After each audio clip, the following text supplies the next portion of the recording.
Welcome to the Life of Phys Podcast. I'm your host, Tyson Martin. On this episode, I have Reginald Cunningham. Reginald is the creator of the Pure Black brand. He is an influencer, creative, entrepreneur, and photographer whose work focuses on urban style and portraiture. Reginald is based in the Washington, D.C. area, and he has a current exhibit called Divine Women at the Smith Center for Healing and the Arts, and it will be on display through May 10th. Now, let's hear a word from our podcast partner and get to the show. The Life of Phys Podcast is lit by Hobolight. Hobolight is on a mission to empower creators to elevate their creativity with lighting kits made to last and built to inspire. These lights are bold, beautiful, and powerful because Hobolight believes that your lights deserve to be seen. To learn more, follow them on Instagram at HOBOLITE. What's good, man? Reginald Cunningham here, aka Reggie Noble. And I am a Washington, D.C. based photographer and visual storyteller. And I am here on the podcast finally to talk to my man Tyson and talk some photography and stuff like that. I'm excited to be here. Oh, man, I'm very excited we were finally able to put this together after the last one being canceled last minute due to some medical situations. Yeah. I'm glad everything's okay now. Oh, for sure. Appreciate it. So why don't you just kind of start with your story, man? Start how you got the inspiration to shoot photos, become a photographer, and how it became a lifelong passion. Yeah. So I'm originally from St. Louis, Missouri. That's where I say I was born and raised. I was born in Fort Leonard Wood, but I moved to St. Louis when I was 6 weeks old. And growing up, I grew up for about 10 years with a single mom, and she worked for the state of Missouri. She actually just retired last year after 34 years. And as a way of supplementing her income, she took up photography and started working out of a studio in St. Louis. And so I grew up around photography. So when people ask me, like, how long have I been doing photography, I always say I've been doing it all my life, because that's, my weekends were spent at weddings, changing the film in my mom's cameras and, going to Schiller's while she was getting her film developed and wandering around the store. But I never thought that I would become a photographer. I like many Black kids in the US, I grew up with the latest issues of Jet, Ebony, Essence, and Black Enterprise on the coffee table, right next to a famous photo book called Songs of My People. And I also grew up, my mom had all of the photo albums for my family. And it wasn't until I was like almost 30 that I realized that, like, if she has all the photo albums, then the rest of the family does not have the photo albums. Because, we were lucky to grow up in somewhat of a digital age. And then moving into the digital age where, like, if I got a photo and you want the photo, now we both have the photo, right? But, in the analog days, you get one copy of your photos, you may get duplicates, and then that's kind of the end of it. And so I realized that I grew up around imagery, like, constantly. There were always photos on the wall. My mom was doing photo contests and all kinds of things. In college, I went to school for journalism, and as a way of avoiding writing, which sounds like an oxymoron because I went to school for journalism, I would volunteer to photograph, the football games and the basketball games and stuff. And not knowing that it was like speaking to a passion. And then in 2014, Michael Brown was killed by Darren Wilson. And, Ferguson uprising began. And I was hearing and seeing stuff happening on the ground that was not being accurately reported on the news. And so I asked my mom, who had kind of put down photography by that point, if I could take her camera out when I would go to protests. And so that's kind of when I really started really taking pictures. And I say, like, I wasn't even that wasn't even like the start of me doing photography. I was just taking pictures, right? I didn't know what I was doing. I didn't really know my way around a DSLR camera. I didn't know, the exposure triangle. Like, I didn't know any of that stuff. I just was like, moving stuff on the camera and changing settings until it looked right. And then I was like, all right, cool. Like, let's go. And so that's when I really like started. And crazy enough, I ended up with a picture like in the Washington Post and in Essence and a couple other places. And ended up relocating back to DC. I lived in DC for a brief moment in the early 2000s when I started undergrad, and ended up moving back to DC in 2016. And asked my mom, could I bring her camera with me to supplement my income until I found my big boy job, right? I finished undergrad, I did grad school, and because I'm a glutton for punishment, I did grad school again. And I was like, I'm going to move to DC and get me a job making six figures and, be the new guy in town and date and all of this stuff. And that is not how it happened at all. But all the time I was struggling, trying to find my footing here, I was doing photography. I had started doing headshots and things like that. And finally, in 2018, I had been I'd been managing comms for a nonprofit, saving money to propose to my then girlfriend, now wife. And I ended up getting laid off, like right when I got enough money to go get a ring. And so I sat her down and I told her, I said, hey, look, I've got enough money to go buy you a ring. But if I did that, you'd have to pay for dinner when we went out to celebrate because I'd be broke. And I feel like if I'm talking about marrying you and becoming a good husband, that would not be a good financial decision. So I just let her know I'm working on it. And she said, well, maybe the reason you're having a hard time finding the job you're looking for here is because that's not what you're supposed to be doing. You seem to really have a passion for photography. So why don't you do that? And in that moment, it kind of gave me permission to like stop trying to focus on getting the job and providing and all of those things and to go chase this passion as a means of getting to the point where I'm able to provide financially and all of those things. And she even went out and bought me a camera. And to this day, the camera is sitting right here. It was my first mirrorless camera. And I said a prayer that day. I said, God, if we're going to do this, it's got to jump off. Because I'm, trying to get my life started, trying to get married, all this stuff. And literally about an hour later, I got contacted by TFA, Teach for America. I got contacted by CBC and several other people, like literally like an hour later about hiring me for photos. And I was like, okay, I guess this is what we're doing. And so that was in 2018, and I've been doing it full time since then. And I've been fortunate enough to do some really cool projects and really cool things that I'm sure we'll talk about. Man, look at that. You gave into what you needed to do. You put your time and your effort, and look what happened. Yeah. Yeah. I'm very fortunate as well. My wife is, as much as the podcast stresses her out and takes away from our time, she understands it's for a greater good for our family. Yeah. Yeah, for sure. The goal for me is I want this to be my full-time gig. I want to do this. I want to travel and do this. I want to find a way to financially make this work and make enough money to, pay the mortgage and, make sure my kids are taken care of.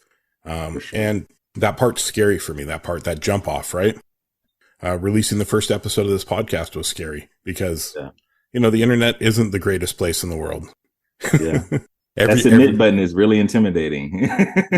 Yeah. And as you're doing YouTube, I mean, you get it. You look at that, you're like, okay, it's ready to go. And you look at that little upload button and man, I stared at it for episode 1.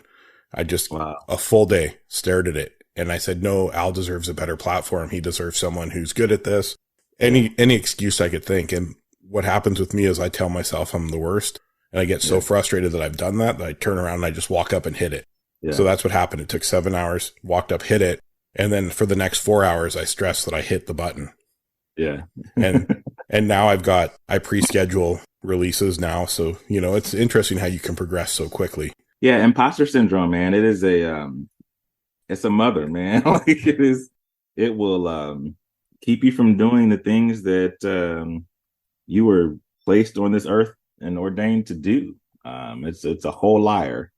And so anytime something creeps into my mind that's like, hey, maybe you aren't the right person to do this, or, you went to YouTube University, you don't have a photography degree, you didn't take any photography classes in college or any of those. Anytime those thoughts creep up, man, I'm like, well, let me remind myself of like what I actually have done and why I am that guy to do this. Right. And I'm like, let me just do it. And if it doesn't work out, it doesn't work out. Right. And there's no harm lost. Right. There's always going to be somebody that has something to say negative, because people just be negative on the internet like that. So, let me do it just to say that I did it. Right. And I tried it. So. And that's why, like, I'm very uncomfortable in front of video.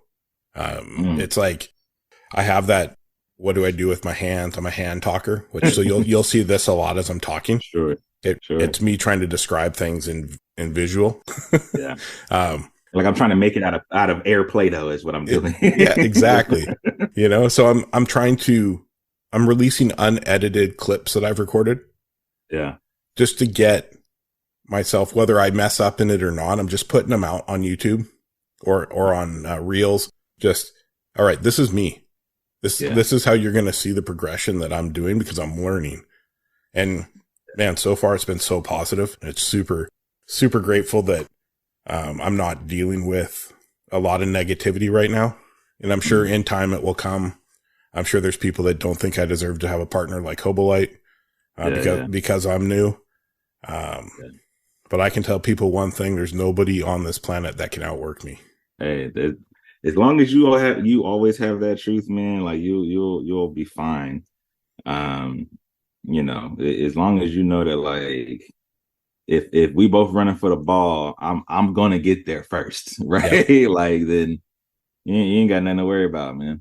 I'm trying to surround myself with people who are like-minded. Yeah. The people I invite on the Life of Phys podcast are people that inspire me. So how I found you was, in the last year, I've really wanted to transition away from street and landscape photography, was what I shoot mostly.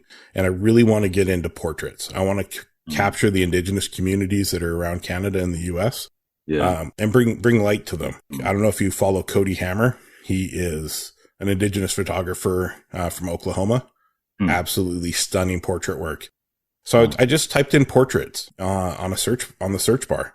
Oh, wow. And I can't remember which photo of yours came up, but there was something about the way you edited the photo and the way it was positioned. And I was like, I clicked your link and I was like, oh, damn. Well, hell, I'm glad that I pop up on Google when you type in portrait. That's news to me. That's great. Yeah. So, so that's when I first started kind of reaching out to you on Threads. Yeah. When I'm a huge fan of your work, I'm always going to comment. I'm always going to be there. And then just watching your successes. So, I mean, you just did a gallery. Why don't you let us know about that? Yeah. I, interestingly enough, so when I was talking about moving back to DC, the phrase leap and the net will appear just like kept popping in my head, right? Like, you leap, something's going to catch you, right? And so in 2018, fast forward 2018, I just felt this push to start photographing Black women who featured, physical features or aesthetics that get frequently frowned upon. So, your gold grills and gold teeth, long nails, colorful makeup, colored hair, locks, shortcuts, all of that. And so I just put out a call on Twitter and Instagram that, like, I was looking to photograph, women with that look, and got a great response. And every once in a while, I put out that call again. And so I've been taking these photographs since 2018. I think in the gallery, there are photos that I've shot from even dating back to like 2015 up until this year that made it into this gallery. And the point is to provide a safe space that feels like home for Black women when they're in this gallery, and that they can see themselves reflected back to themselves through the imagery that they see here. When you first walk in, along with the artist statement on the wall, there's two photos. One is of my mother and one is of her mother.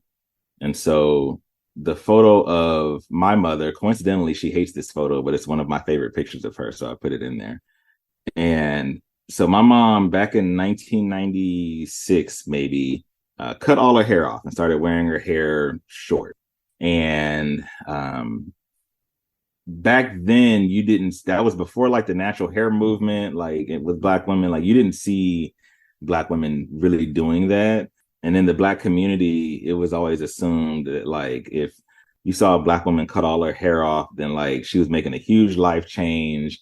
And, you know, the rumors would start of maybe she's gay and all this like ridiculous stuff. But she started doing it before anybody else really made it a style. And so that was like my first model for like what was beautiful in Black, was seeing my mom do this way ahead of you know, when it became popular. And then in the foyer of my home that I grew up in, was always in every home that I lived in growing up, was always this picture of my grandmother, looking very, very regal. She had very, very long, pretty hair, and bright, you know, she had bright red lipstick on in this photo. She had these pearl earrings on that my mom actually still has. And it's just a very, very beautiful photo. And so I grew up seeing that photo whenever I walked into the house, in every house that I lived in. And again, another model for like what was considered beautiful for me was, you know, the image of Black women. And so those are the two photos that I put at the beginning of the gallery to kind of set the stage for what you see when you walk through. And then I have a great friend named Jared Hendricks, photographer, really, really great photographer. But he also hand paints canvas backgrounds. So I had him hand paint a canvas background in a custom color, and I hung a frame from the ceiling. And so you can step behind the frame and take photos and then upload them to like an online gallery. And so as a way of allowing the Black women that come into the space to also become a part of the space and a part of the gallery. So just, you know, a kind of a reclamation project to reclaim what is considered beautiful from the publications and things like that have commodified these things that Black people brought to the forefront, but were shunned for. And then, you know, they took it and rebranded it, put it in packaging and put it on the front of Cosmo magazine or something like that, right? And now it's like the new thing. And it's like, no, we've been doing that since, you know, before time, right? And so, yeah, that opened on May 10th. We had over 300 people come to the opening, which was like, blew my mind. I looked up at one point, it was just like, whoa, like this is overwhelming. I had to step outside for a minute.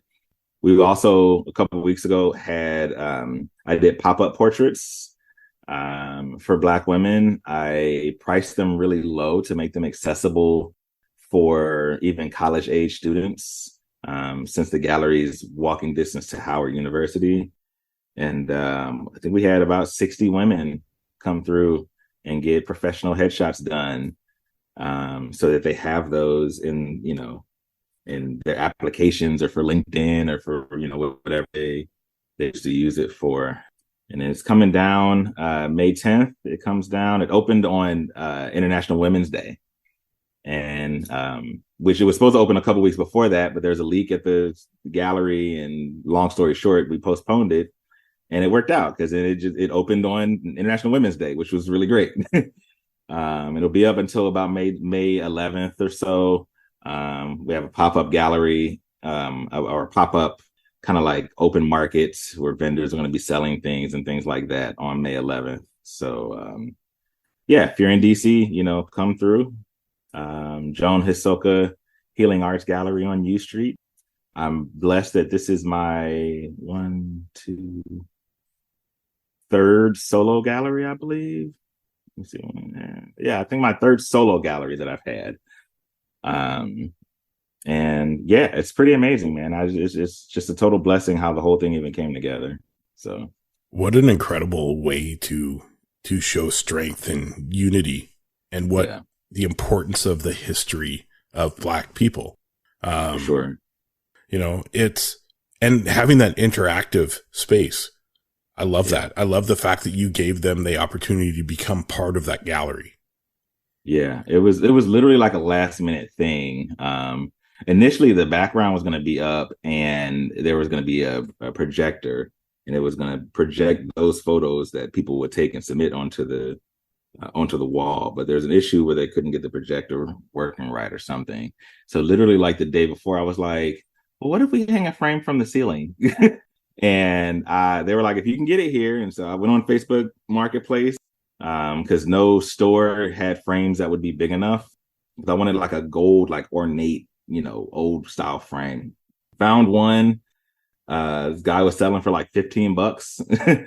And so I went and got it. Apparently the photo is like it ended up being like a historical photo that might be worth something, which is crazy. But took the Get photo your out of it. $15 back. Yeah, really. And then took the frame over there and they hung it from the ceiling, and it turned out really like way better than I even, could have imagined. So really happy with it. That's incredible. The fact that it came together the way it did, Yeah. it just shows that it was meant to happen. Yeah, for sure. Everything I've always said to my kids growing up, when we run into these situations, they're just speed bumps in our life.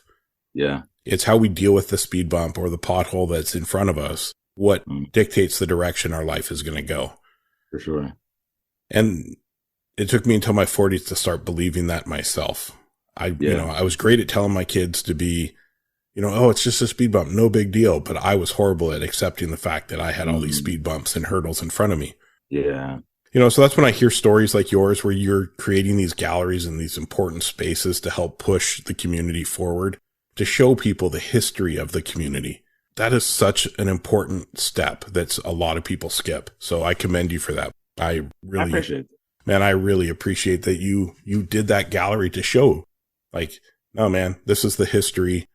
Don't get it twisted. Here it is. And the interactive part, man, if I could have interactive parts in everything that I do, to get the community involved, that's just one bonus step that everybody needs to look into. Yeah, I just, I get feelings and I really trust my gut. And so when I get a feeling that tells me to do something, I'm like, okay, like let's do it. Right.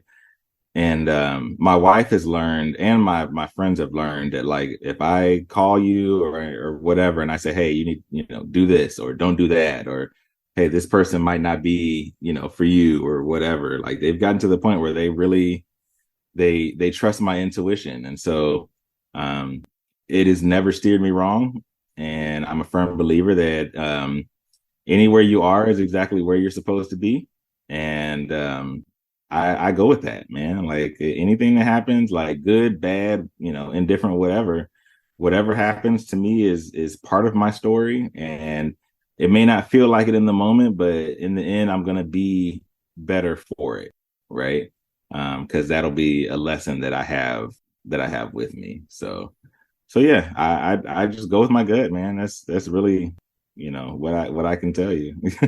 That's what I'm trying to learn right now. I'm trying to just really understand that if I would have listened to my gut through everything that I've done, I would have been 10 steps ahead right now. Yeah. But I wasted all that time second guessing myself, being hypercritical on my own work. And it's held me back. So that's kind of another benefit of this podcast is I really don't have a chance to be held back. I've kept myself extremely busy with it, doing interviews, getting interviews up, doing editing, because it holds me accountable for what I love doing. And, apparently that's speaking to people. I love talking to people, and I try to make it as comfortable on everybody when they come on. I try to just give a comfortable space. I don't want anybody to be uncomfortable when they're on this show. So, well, I am comfortable. I will say I'm good. Any other galleries or projects coming up? I am working on this thing that centers around Black fathers. I was part of a gallery that centered Black fatherhood a couple of years ago. And I just got it in my gut to start doing interviews of Black fathers and sons together, no matter the type of relationship that they have, right? Whether it was, mirrored my relationship with my dad, where he wasn't really around for my childhood, but we have a good and developing relationship now, or whether it's they had a great relationship, or whether there's turmoil there, if they're any party of them are LGBTQIA, like whatever, however you show up in the world, learning about your fatherhood journey and your journey as the son in that situation too. So that's what I've kind of been tossing around in my head. I would love to get something out by Father's Day, but I'm not pushing myself such that I put out something that I am not happy with. But yeah, that's what I'm like ruminating on in my head now. And then lately I've just kind of had a real passion for, I don't want to say the mundane, but I think about like, of course, Gordon Parks is like one of the GOATs, right?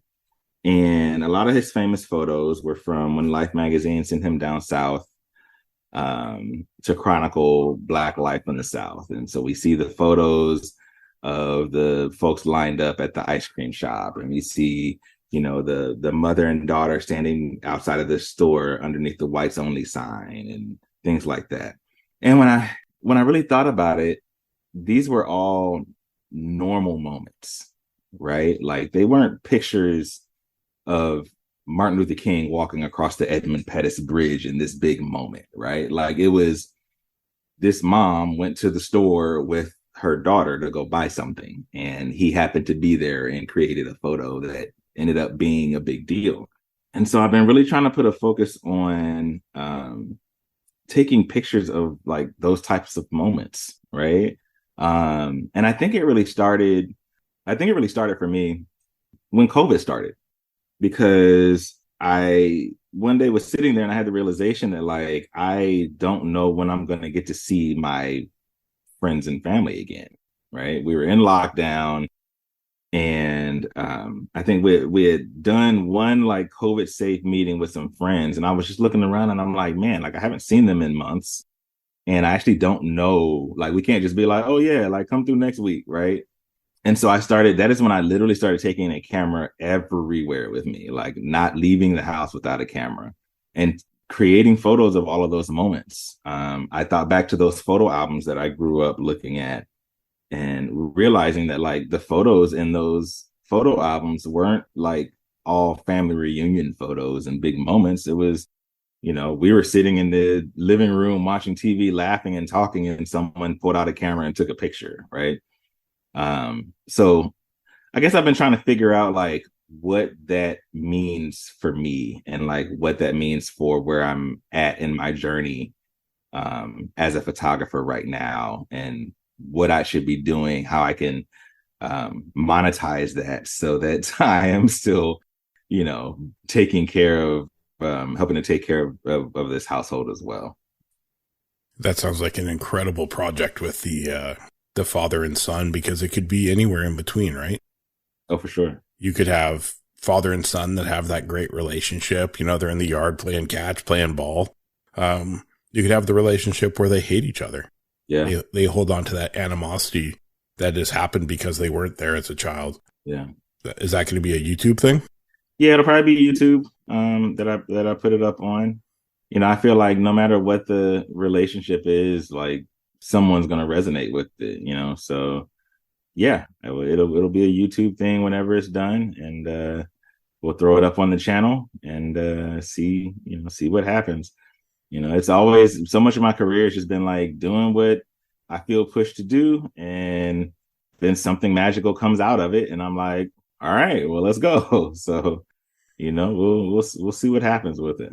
Yeah, I mean, just hearing you explain it, I was adopted, and my adoptive father and I did not have a good relationship. There was times where it was fantastic, but I don't remember them. I remember the trauma and filled times. Sure. And then 2 years ago, I found my my birth parents. Wow. And my birth mom and my half brothers and sisters, my uncles, my cousins, everything on my mom's side has been unbelievably welcoming. Oh, wow. I got to meet them for the first time last November, which kind of closed a huge chapter of wonder that I had in my 49 years of life. My birth father's side, except my aunts, my cousins, everybody's super cool. Birth father wants nothing to do with me. My brothers on that side want nothing to do with me. And that's fine. I mean, I'm a full grown adult, and, you know, I have a life, I have my children, and that's fine. I just wanted him to know that I was around. Yeah. But I think if you can catch them at that pivotal moment and they're willing to be open and talk and discuss that situation or discuss what they're feeling towards each other without animosity or hate or indirect forms of communication, I think you're onto something that is going to touch people worldwide. Yeah, I hope so, man. You know, my rule of thumb is always just, you know, when I feel something, that's when I press the shutter button, you know.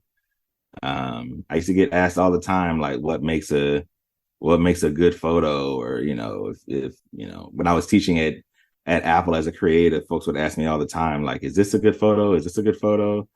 And my response would always be like, hey, if you felt something when you press the shutter button, then it is a good photo, right? It doesn't matter if it's all the way in focus. It doesn't, like, it. The mechanics of it don't have to be perfect.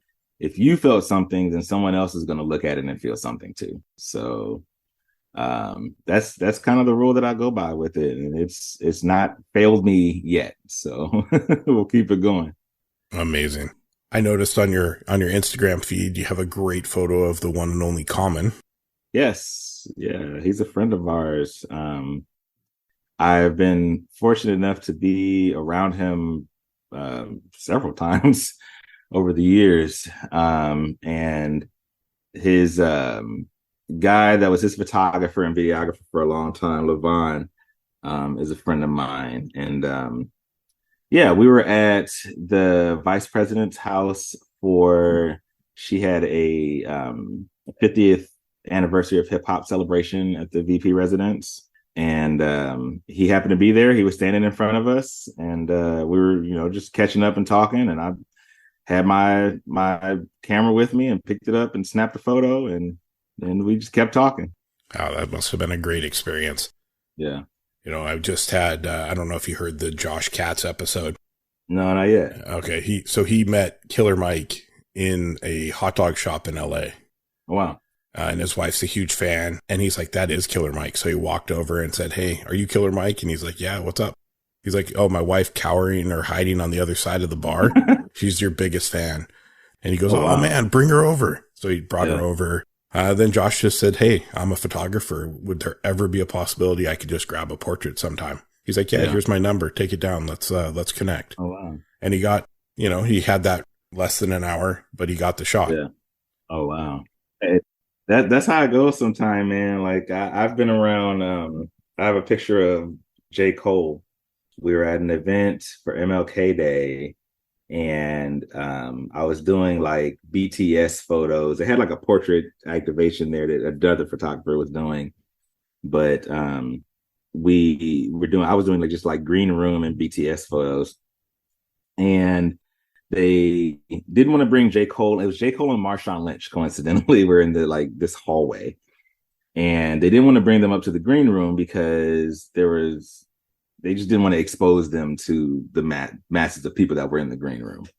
And so we moved the portrait activation, so to speak, down to this like back hallway in Riverside Church in New York. And while they were setting up the lighting and making sure the lighting was right, I literally just peeked around the corner with my camera and like snapped like a couple pictures of J. Cole, a couple of Marshawn Lynch, and then helping them set up. And the one of J. Cole like came out really good. Like Dreamville's posted it on their social and everything. I've had experiences like that with the Congress members, like the squad, where you literally only get like a split second, and you gotta get the shot. And if you don't get it, then you don't get it, you know? So yeah, it sounds like a lot of pressure from the outside, but when you're like in it and doing it, you don't even really think about it. Like you're just in it, and you're like, okay, I got to do it, and you do it, and then it's over. Yeah, you rely on your skill set. You rely on everything to just function the way it should.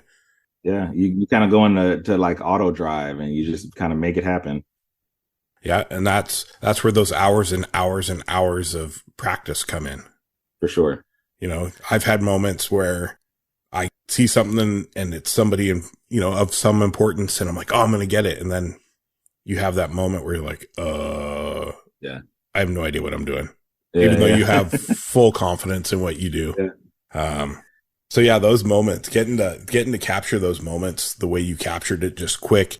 It worked. It turned out, you know, you don't always get the shot, and you can't be mad at yourself. It's just a learning experience. Yeah. Well, let's move into let's get the gear question over. What is your current setup? What do you shoot? Yeah, most of my professional work is done on Sony. I have a Sony A7 III, a Sony A7 R4, and a Sony A7 R5. So those are my workhorses. That's kind of like, if I'm going to do a gig, I have one or multiple of those with me. I have several like carry around cameras that I will bring on a gig sometimes too, but I always at least have one of them with me whenever I leave the house or am sitting in the living room with my kid. So one is a Fuji X100V, one is a Leica M10, and one is the Leica Q2 monochrome. And then I've got some medium format film cameras. I've got an RB67, I've got an RZ67, and I've got a C330 twin lens reflex camera. And I've got a Fuji GA645, which is one of my favorites because it's like a point and shoot, but it's a medium format camera. So you get really great photos from it. I've got a bunch of like 35 millimeter SLRs and cameras, but the two I mainly use, I have a Contax T2 and I have a Canon A1 that are the two that I mainly use. And then, you know, my trusty iPhone 15 Pro Max gets the job done when need be. So that's the photography gear that I mainly use. My lighting is Pro Photo. I've got like a GoPro and DJI gimbal and stuff like that too. But most of the professional work, most of the stuff you'll see on my Instagram and website was done with Sony, and then recently on my Instagram you'll see some Leica stuff. Yeah, so you were saying earlier that Leica sent you the SL3 and an M11 to give your opinion on. Yeah, which, you know, one shout out to Leica, because, you know, they didn't know me from a box of paint, and we're like, yeah, we'll send it on over. And did a couple of reviews on my YouTube channel, which of course they, you know, didn't send it for the purpose of that. They were actually just curious as to my thoughts, which I really appreciated. It's always an honor when like a company like trusts you to ask your opinion on what they offer. And so, you know, especially having recently really switched to Leica, not switched to Leica, but started using Leicas in over the last summer, and purchasing my first one towards the end of the summer. You know, they were really curious as a new user what some of my thoughts were, and comparing it to my Sony and the different type of shooting experience. And so I've enjoyed it so far. I don't enjoy the price tags, but I do enjoy the product. So and the results. So they've been good to me. Yeah, the price tag is always a shock to the system. Oof.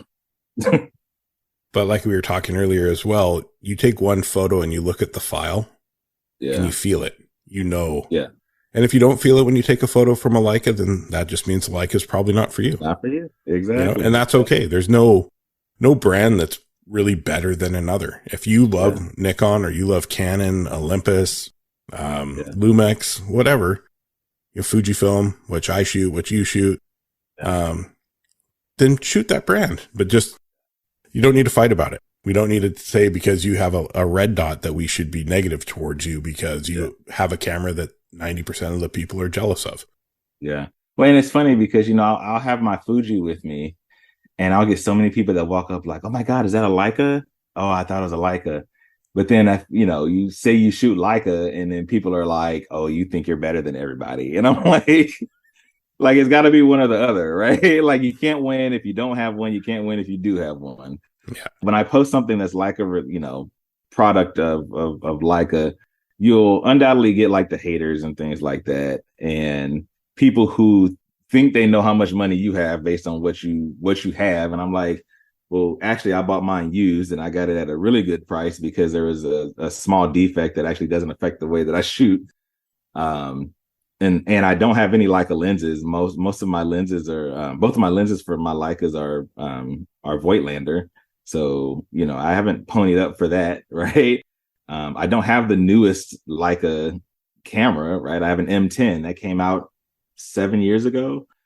But they automatically just like assume so much about like who you are and how you feel about photography and all this stuff. And I'm just like, first of all, Leica is not my only brand that I use. So while you're out here like dogging me for using this camera, I also use these other cameras here. So, and nobody's like looking at a photo and thinking, oh yeah, I can tell that was shot with the Canon because it's, it looks a certain way. Like, no, a good photo is a good photo, no matter what you took it with. It doesn't matter what you took it with when it comes down to it. Nobody's like, Gordon Parks, I have to use the camera that Gordon Parks used to get a good product. Like, nobody cares. Yeah. The amount of people I see using like a Rebel T7 or a T7i or whatever it is. And the image is amazing. And that just, people just worry too much about the gear that they have. Yeah. Most of my early work was Nikon D7000, which is the APS-C camera. And I had that same $200 Nifty 50 that everybody starts out with.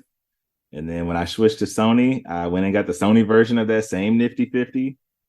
And I was shooting everything with that. I was shooting concerts, events, portraits, like didn't matter what it was. That's the lens that I had. And so I made it work and got amazing work out of it before I started branching out and buying and investing in other, things to augment. But like nobody cares. You know what I mean? Like if it's a good photo, I don't care what you shot it with. I don't care what kind of lens. I don't care what your settings were. Like none of that matters because I can't go and recreate that moment to do it. So it's like we all talk about it and you go shoot a concert and you're in the photo pit and everybody's got their cameras hanging off and you're looking like, oh, what do you shoot with? Oh, okay, cool.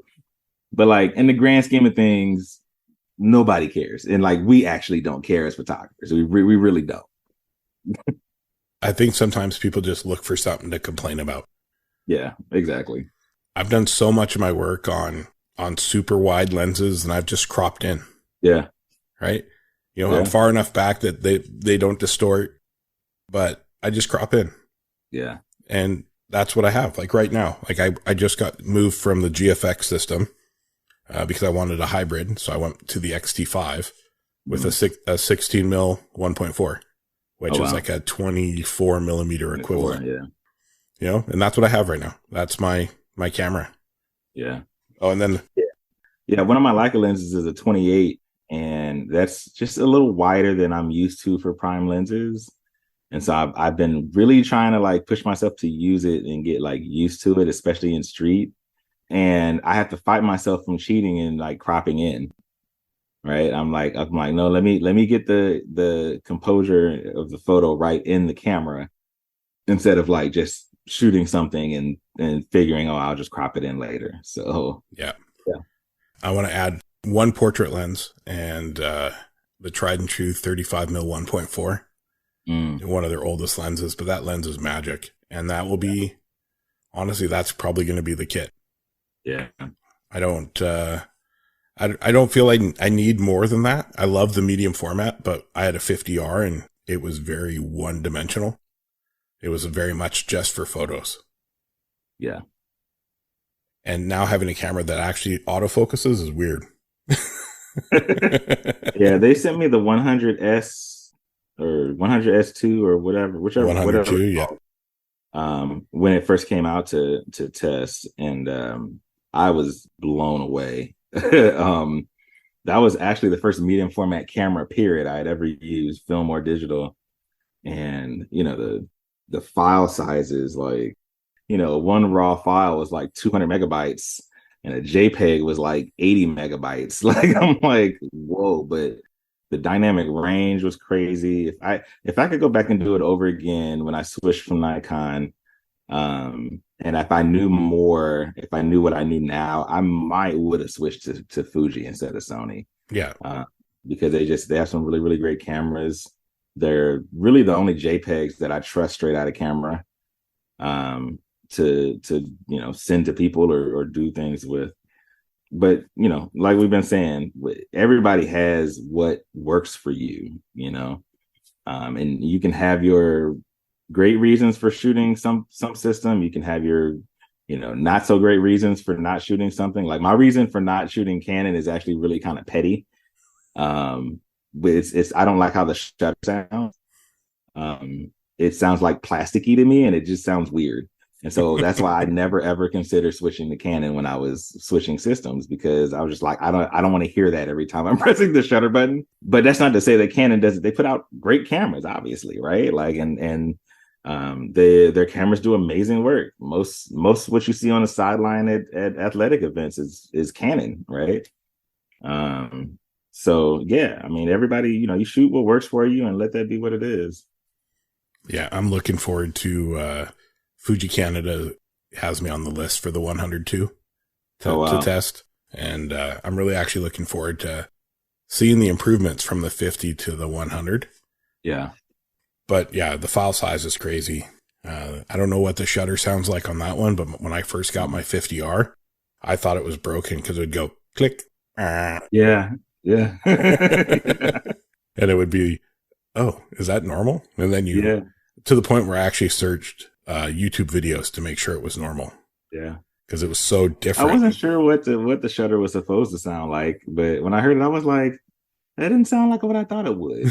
So, yeah. Can you offer any advice to up and comers, people who are new, whether it's getting their hours in of practice before trying to start a business, or, just be confident in their work, or what, in your words, what would you tell these people that are just getting started in photography to do?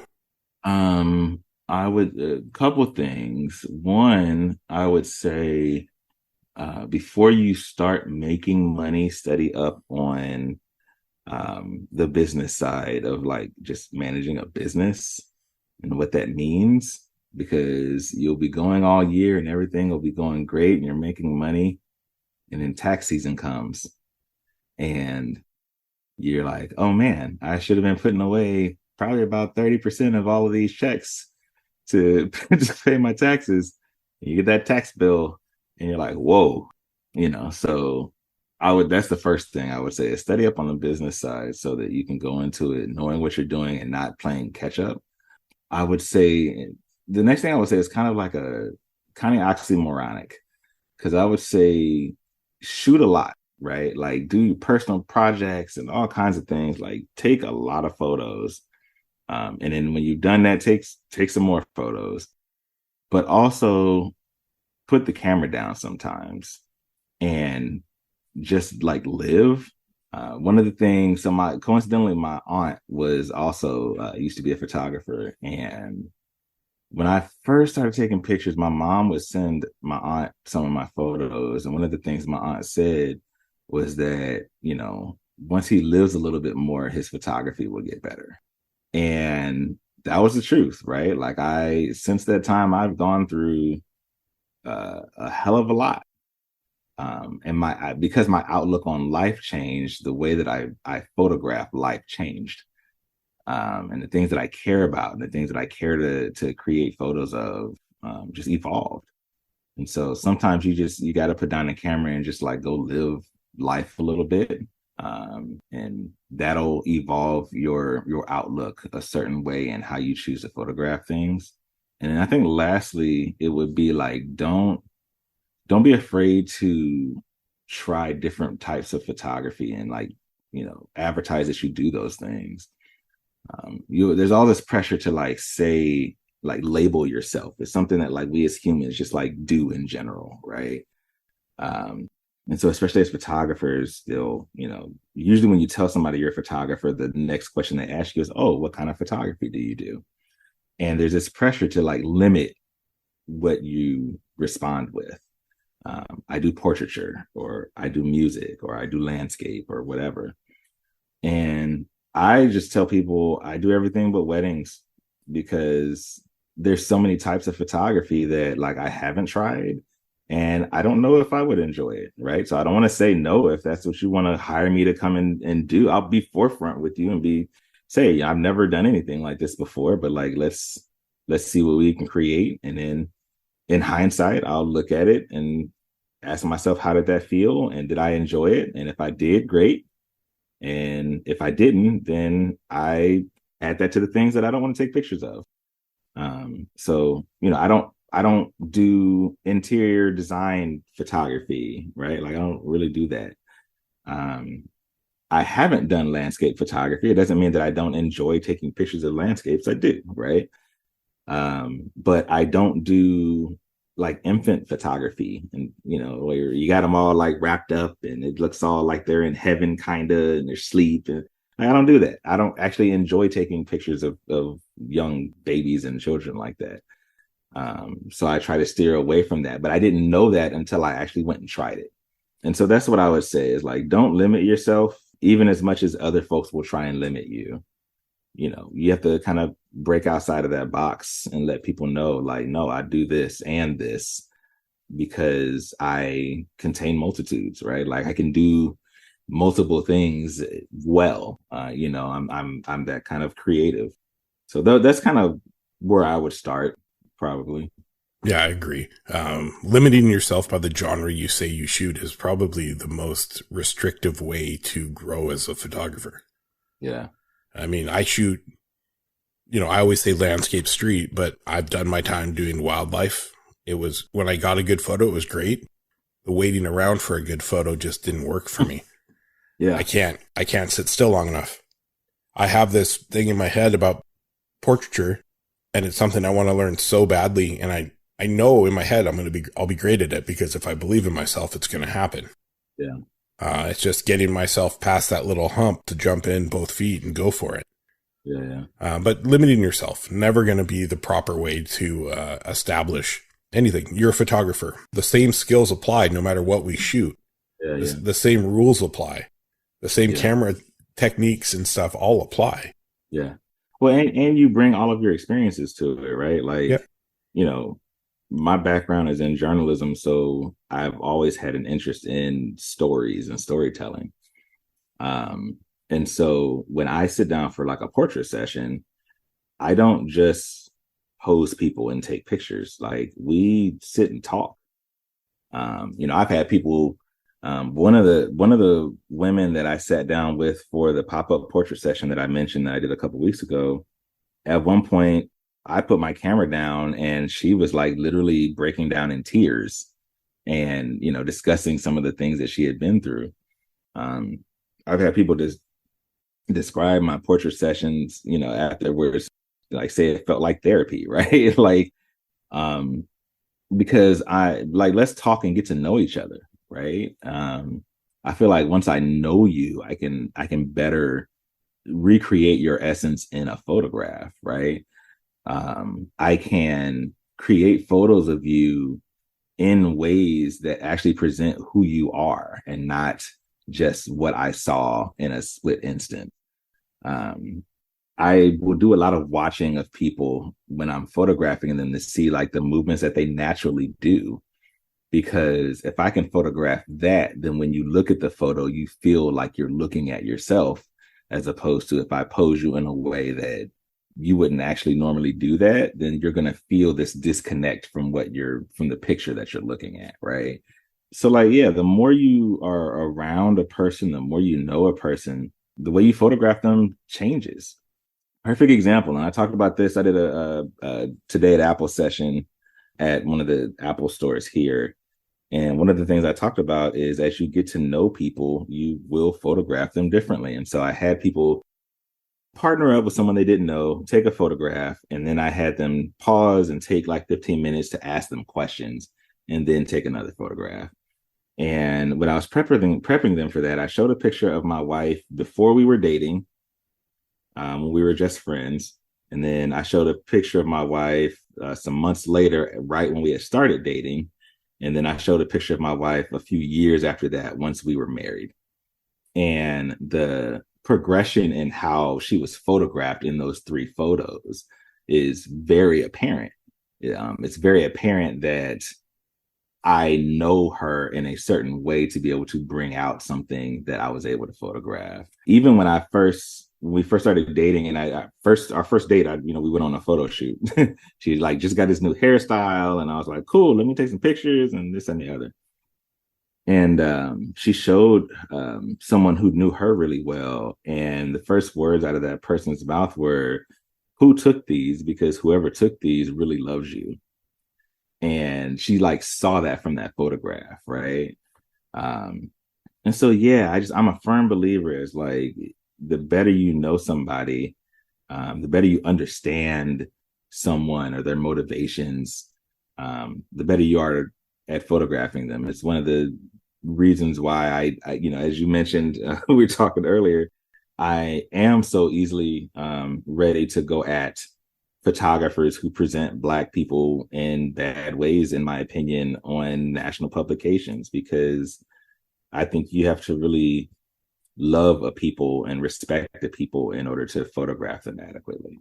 I couldn't have said it better. That's the same reason why we have that 15 minutes before we start recording. Yeah. Because it helps us kind of gauge each other and get to know each other a bit. And it just makes everybody more comfortable. For sure. One thing I've noticed with a lot of the portrait photographers that I've had on, yours as well, is you have a way when you capture a photo, everybody in that photo, when you can see their eyes, they're at ease. They are comfortable. They are in a place where you've captured them in a true moment, a moment of just pure joy and pure bliss. They're comfortable. Their eyes show it. And that's a talent in itself. Appreciate it. Thank you. I could talk about every one of the photos that I see because they all say something to me. I can tell a story in all of them. You do have your brand, which is Pure Black. Yeah. How did that come about? What was your thought process behind starting Pure Black? That actually started with t-shirts. Back in 2015, I love graphic t-shirts that say like cool stuff, and so back in 2015 I was like, I want to make one. And so I came up with this design. It looked like a nutritional facts label, but it said Pure Black Nutritional Facts, and I put it out on Twitter, and I was like, what are some ingredients that you feel like would make up Blackness? And people all responded with all these different words and everything. And so I took some of the ones that were like the most popular, and labeled them, put them on the label, and I uploaded it to this website that did t-shirts, and I was looking at it and I was just like, okay, I don't know if anybody's gonna rock with this for real. Like they may think it's corny or whatever. And so I sat on it for maybe like a year. And I didn't want, at the time, this was after Ferguson had happened, but we were still very involved in the Ferguson uprising. Because a lot of folks don't know that was the longest sustained protest since the Montgomery bus boycott. And so you were seeing a lot of folks that were trying to monetize the movement. And I never wanted people to feel like I was trying to make money off of the backs of murdered Black people, right? Like that is never ever what I was trying to do. So I sat on it for like a year, and I sent it to a couple folks. I was like, how do you feel about this? And they were like, oh my God, I love it. And I was like, okay, cool. That means I'll sell like 4. Like, cool. I finally, like we were talking earlier, I finally just was like, F it, hit that submit button, and tweeted about it, put it out on Facebook, and I think I might have posted it on my Instagram. And my goal that I had set was to sell like 20 or something like that by the end of the, I don't know, it's like 2 weeks or something like that. And I sold 20 of them in the next like 30 minutes. Like they just took off like that. And I, at this point, have probably sold, like, I don't even advertise that I do them anymore, really. I think I still have the page up on my website, but I don't even remember if it's up on my website anymore. But I think at this point I've sold probably about 8,000 shirts. I ended up coming with a few more designs and things like that. But yeah, it took off. And so I was like, okay, well, this just became a thing. And so yeah, I was like, I probably need to figure out a way to make this look a little more official. And so I made a website. And then when I decided to, do photography, I was like, okay, well, I can roll this under this umbrella, or I can make this something separate. And it was just actually easier to have it all under one umbrella. And so that is where the name came from. It started literally with a t-shirt design, and ended up with photography. That's awesome. And just so everybody knows listening, it is on his website still. Okay, it's still there. Still there. That's such a great story. That's how the whole Phys name came about. So back in the mid 2000s, my best friend and I were trying to start a bicycle brand. And we rode fixed gears all over the city, and we'd pass people, and he'd always yell, "Pedal harder, you sissy." So we wrote those words out, trying to create a vertical shirt with the letters, and we were like, "Oh, Phys." Yeah. So we're like, "Hey, that's kind of cool." So it works with what we say, and kind of it's us. So we tried, and obviously being young, no money to do it. But the name's always held a very important part of my journey through a separation, trying to raise 4 kids of my own, having to change careers to be home more. All these things that word has been a part of. So when I was really looking to push my photography and the thought of a podcast, I really wanted to incorporate those 4 letters in that name. That just meant something to me. It means something to him. And that's where I came up with photography heals your soul. And that's because the camera is my therapy. Taking photos is my therapy. So that's just similar connection. Yeah, I love that. But and I'm kind of ruminating on like pedal harder, you sissy, and being like, like a life motto, right? Like we were talking before, I think it was before we started, around you saying that like nobody's gonna hustle harder than you, right? Like that nobody's gonna out hustle you. And so like when you're in that moment where like, we all get moments where we feel like the challenge, and we feel like, maybe it's not worth it, or, we know we aren't doing our best. Like you tell yourself, like, pedal harder. You know what I mean? Yep. Like you're being a sissy right now, pedal harder.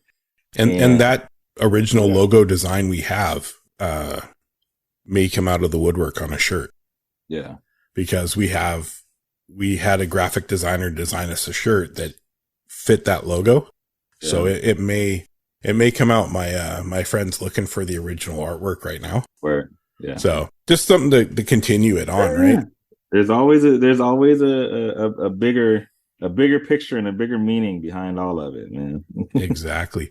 Also, what's super important to the Life of Phys and a lot of the people I've had on is building a community in the photography space or the creative space that is willing to help and work with creators instead of that gatekeeping or that pure competitive oh, my photo's the best, yours sucks kind of mentality.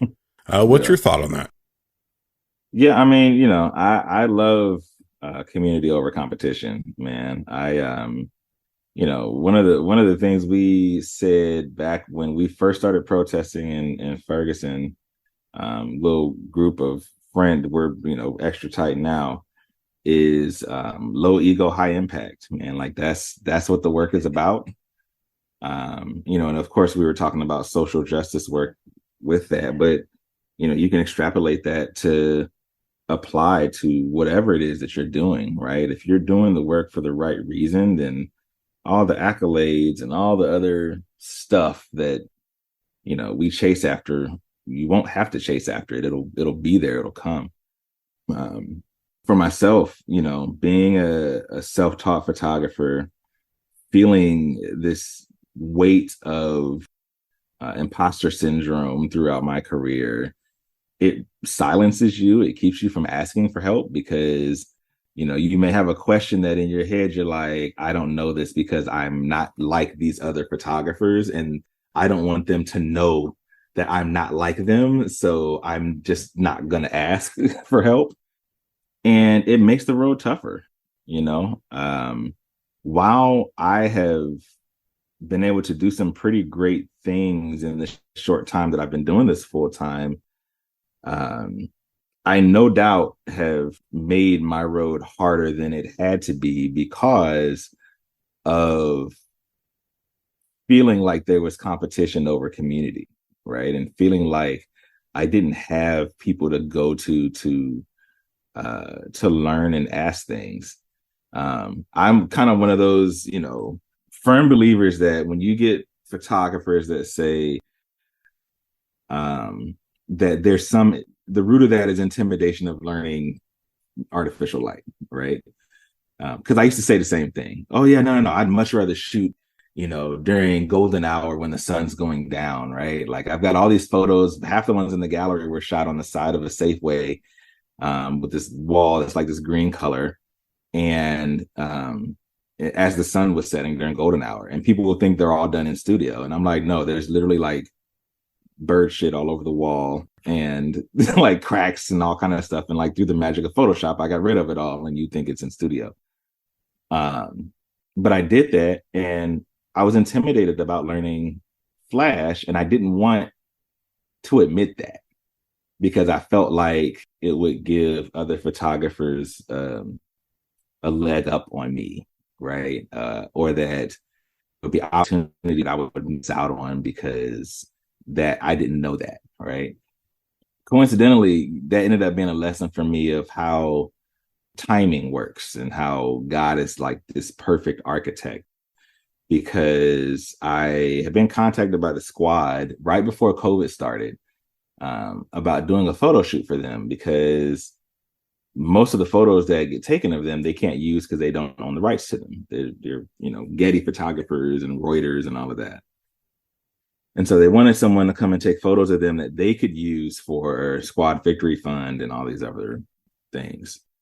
And so it got lined up, it got scheduled, and then it got canceled. COVID started, everything shut down. And then maybe a couple months into COVID, there was a photo shoot in Vanity Fair of the squad. And it was done on the steps of the Lincoln Memorial by, I believe, a really great photographer named Kennedy Carter. Beautiful photo, gorgeous photos. But when it came out, my first thought was, well, I guess I'm not going to be shooting the squad because somebody else shot the squad. So fast forward, you know, I don't know, like 6 months or so. During that time, I had decided, well, hey, I'm sitting at home. Can't go out and take pictures of people because we're quarantining. So let me learn how to do off-camera flash, right? And let me learn some artificial lights. Bought myself a Godox AD200 and a Octabox, and sat down with my wife and decided to watch some YouTube and learn how to do it.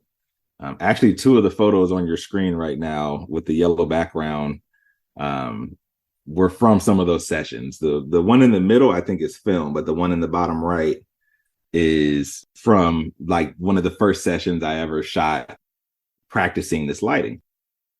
So I got to a comfortable place with it. Fast forward 6 months, and Squad comes back around, and they hit me up. They say, "Hey, we want to do this photo shoot. This is where, you know, we've got this pier space we rented. This is the time. Here's the link to the pier space so you can plan out where you want to do the photos and so on and so forth." It's going to be like 3 p.m. 9:00 the night before, they hit me up and they say, "Hey, we've got to change the time from 3 p.m. to 10 a.m. and we've got to change the location. And I don't have, because they had to vote on something on the Hill, and I don't have pictures of the interior of the location, but it's, you know, the conference room and club room at an apartment building over near Capitol Hill." And I'm like, okay. And instead of having a couple hours with them, you're going to have about 30 minutes. Cool.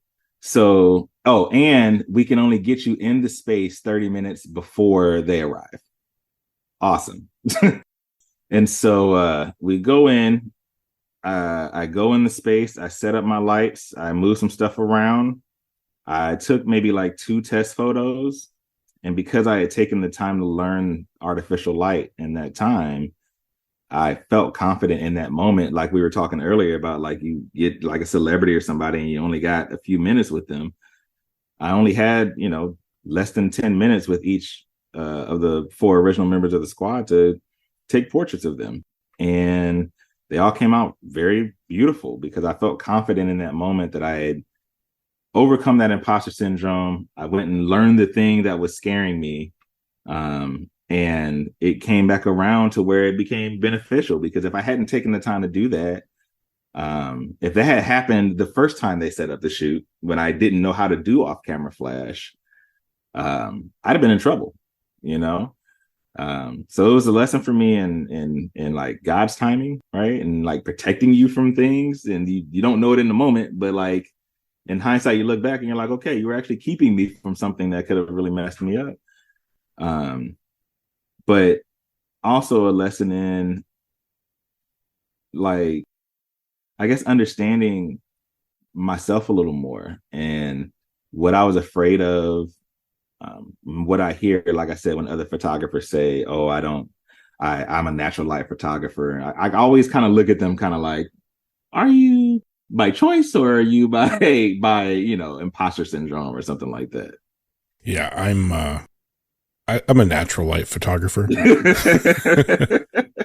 I've bought so many books on flash. So now with the Hobolight partnership, trying to learn lighting. Yeah. I started with constant lights. I didn't start with strobes. I started with some constant lights because that was just a little easier to like dip my toe in. So yeah. So I mean, I think that's such a great example of, you know, you having a moment pulled out from under you, you thinking it was gone for good. You use that kind of, oh man, motivation to learn a new part of the craft. Yeah. Then all of a sudden it comes back around and, hey, we have this for you at this time. Perfect. Nope, we got to change it. And you're like, no problem. I got you. Yeah. Oh man, this has been great. I appreciate your time. Yeah, no problem. But man, it's great to finally meet you and put, likewise. Put a face to the amazingness that I'm always cheering on. Oh, I appreciate it. Where can people find you? I am Kid Noble everywhere that's important. Instagram, Threads. I call it Shitter now. Xitter, and YouTube. If I know you, like actually know you in real life, we're probably already Facebook friends. And it's not my real name on Facebook anyway. It's a moniker that I started going by in college. I even wrote for the school paper underneath this moniker. You know, that was back when people like would start saying like, "Oh, you got to scrub your Facebook because these companies are looking at your Facebooks before they hire you." And I was like, bet they're not gonna find my Facebook because I'm gonna change my name. And So yeah, you gotta be in the inner circle to make it to the Facebook. Plus, I don't really be on there anyway. Like Facebook's kind of washed, so I'm on there for my family, so they can keep up with what I'm doing. But everywhere that's important is Kid Noble. I don't really TikTok like that, so I don't really be on there. But I'm a TikTok watcher. I'm not a TikTok maker. So, but yeah, everywhere that's important is Kid Noble, and then my website is www.bepureblack. That's BEPUREBLACK.com. People have been waiting for this one. Yeah, I love it, man. I appreciate everything you're doing with this, man. This is it's magical, man. Like I kind of saw when you first started doing it, and I was like, it's like, okay, like, well, we'll do this little podcast and we'll knock that out. And then slowly but surely, like it's kind of been snowballing in a positive way for you. And it's just been really an honor to cheer you on from the sideline and see how this has been developing. So I'm honored to have played a small part in bringing your podcast to more people, and I'm looking forward to hearing the finished product. Oh, I appreciate that. It's been such an honor I've learned so much from every guest that's been on, and it's whether they're younger than me, older than me, it doesn't seem to matter. They all have something that I didn't know. There's been so much wise advice shared. Yeah. And I remember I first asked you and you were kind of like, meh. But then I was like, I don't even know this person. He just followed me. I don't know who this is. And then you said you listened to a few episodes and you're like, okay, I see where you're coming from. Yeah. And it's been such a journey that I am so grateful for the Threads community. Yeah, because without Threads, it wouldn't have the traction it is today. Yeah. Facts. Because Threads is about 90% of Threads is about positive community. Yeah. And then there's the Taylor Swift fans. Everywhere. Thank you for tuning in to another episode of the Life of Phys Podcast. We hope you enjoyed our chat, and don't forget to subscribe and leave us a review. Your feedback helps us continue to bring you content and the stories of our incredible guests. And remember to stay connected with us on all social media platforms. It's at LIFE.OF.PHYS, and discover even more stories